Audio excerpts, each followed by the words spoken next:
स्वागत है आप सभी का वीडियो में।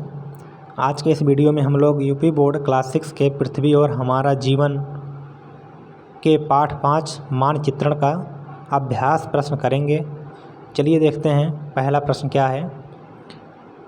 निम्नलिखित प्रश्नों के उत्तर दीजिए। ठीक का है मानचित्र क्या है? मानचित्र के दो प्रयोग लिखिए। उत्तर, किसी भी स्थान का मानक चित्र ही मानचित्र कहलाता है। अगली बार हेडिंग पढ़िए, मानचित्र के प्रयोग।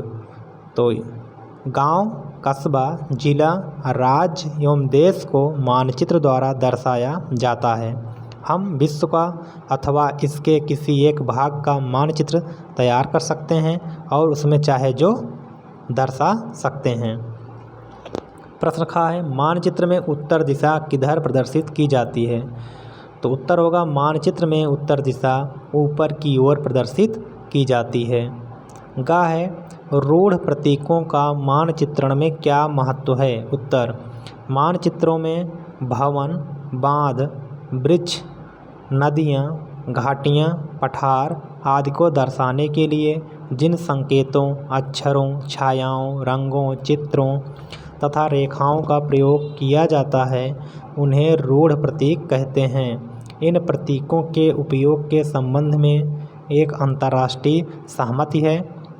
रूढ़ प्रतीक कम स्थान में अधिक जानकारी प्रदान करते हैं। इनके प्रयोग से मानचित्र को आसानी से समझा जा सकता है तथा इनका अध्ययन करना आसान होता है।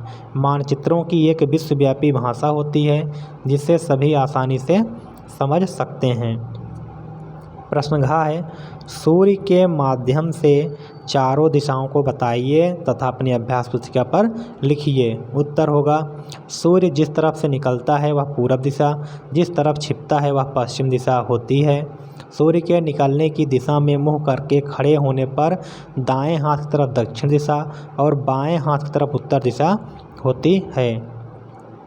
प्रश्न नंबर अंगा है कि मानचित्र तथा रूपरेखा चित्र में क्या अंतर है? उत्तर, मानचित्र हेडिंग है, किसी भी स्थान का मानक चित्र मानचित्र कहलाता है। रूपरेखा चित्र, यदि कोई मानचित्र पैमाना मानकर बनाया जाए तो उसे रूपरेखा चित्र कहते हैं। इससे किसी भी स्थान के विषय में सही जानकारी जल्दी प्राप्त हो जाती है। प्रश्न चाहे, मानचित्र में पैमाना क्या है? उत्तर, पैमाना मानचित्र का मापक या प्रदर्शक होता है। इसकी मदद से लंबी दूरियों को छोटी रेखाओं से, बड़े आकार को छोटे आकार में तथा धरातल के स्थानों की वास्तविक दूरी को कागज पर प्रदर्शित कर सकते हैं। प्रश्न नंबर 6, सुदूर संवेदन किसे कहते हैं? उत्तर, सामान्यतः किसी दूर स्थित स्थान, वस्तु, घटना अथवा धरातल के बारे में बिना वहां गए सूचना अथवा जानकारी प्राप्त करना सुदूर संवेदन कहलाता है। प्रश्न नंबर 2 है, सही कथन में सही तथा गलत कथन में गलत का चिन्ह लगाइए। इसका उत्तर होगा, का है, ग्लोब पृथ्वी का वास्तविक प्रतिरूप है। बिल्कुल सही है। खा है, सड़कें, रेल, कस्बों आदि के सही स्वरूप को मानचित्र द्वारा दर्शाया जा सकता है। सही है। दिक् सूचक यंत्र की चुंबकीय सुई सदैव उत्तर दक्षिण दिशा में ठहरती है। सही है, क्योंकि हमारी पृथ्वी चुंबक की तरह व्यवहार करती है। घा है, मानचित्र का नीचे का सिरा उत्तर दिशा में होता है। गलत है। मानचित्र में जो नीचे का सिरा होता है वो दक्षिण होता है, ना कि उत्तर होता है। ठीक है, ये क्या होता है? उत्तर, और ये होता है पूर्व, ये होता है पश्चिम, और नीचे का सिरा होता है क्या? दक्षिण। ठीक है। प्रश्न नंबर 3 देखते हैं कि स्तंभों का मिलान कीजिए।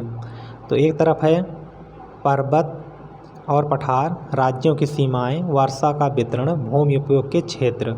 दूसरी तरफ है थीमेटिक मानचित्र, भू राजस्व मानचित्र, राजनैतिक मानचित्र, भौतिक मानचित्र। तो पर्वत और पठार जिसमें दिखाए जाते हैं उसे भौतिक मानचित्र कहा जाता है। तो आपका जो मैच होगा का सबसे लास्ट वाले से मैच हो जाएगा। खा है, राज्यों की सीमाएं। तो भैया राज्यों की सीमाएं, देश की सीमाएं जिससे दिखाई जाती हैं वो मानचित्र राजनैतिक मानचित्र कहलाता है।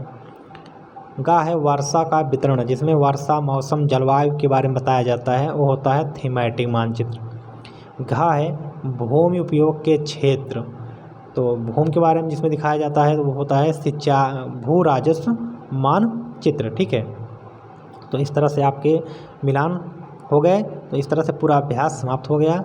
अगर वीडियो अच्छा लगा हो वीडियो लाइक कीजिए, चैनल को सब्सक्राइब कीजिए, बेल आइकन प्रेस कर लीजिए ताकि मेरे वीडियो की नोटिफिकेशन आप तक पहुंचती रहे, और वीडियो से अधिक शेयर भी कीजिए ताकि आपके दोस्त लोग भी इसका फ़ायदा उठा सकें। Thank you.